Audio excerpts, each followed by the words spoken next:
అది నేను ఇంటర్మీడియట్ దాకా నెల్లూరులో చదువుకున్నాను. తర్వాత ఐఐటి ఖరగ్పూర్లో బీటెక్ చేశాను. 2017లో గ్రాడ్యుయేట్ అయ్యాను. మా ఫ్యామిలీ విషయానికి వస్తే మా ఫాదర్ నా చిన్నప్పుడే చనిపోయారు. 2.5 years అన్నప్పుడు. నాకు ఒక తమ్ముడు ఉన్నాడు. సో మా మదర్తో పాటు నన్ను మా తమ్ముడిని మా తాతయ్య అమ్మమ్మ మొత్తం చూసుకున్నారు.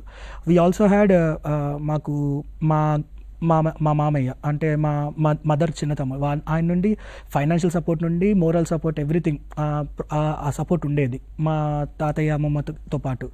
సో వీళ్ళే నన్ను వాళ్ళకున్న అప్పుడున్న దాంట్లో బెస్ట్ పాసిబుల్ ఎడ్యుకేషన్ కానీ ఇవ్వడము, నాకు మా తమ్ముడికి మోటివేట్ చేయడము, గైడ్ చేయడము, ఇంకొక 4th 5th చైల్డ్ లాగా పెంచారు మమ్మల్ని, ఇంకా సింపుల్గా చెప్పాలంటే.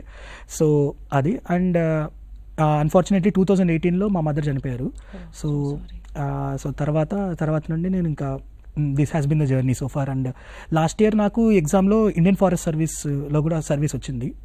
And 1 more attempt IAS or IPS కోసం చేద్దాము అని ఈ అటెంప్ట్ ఇచ్చాను 2024.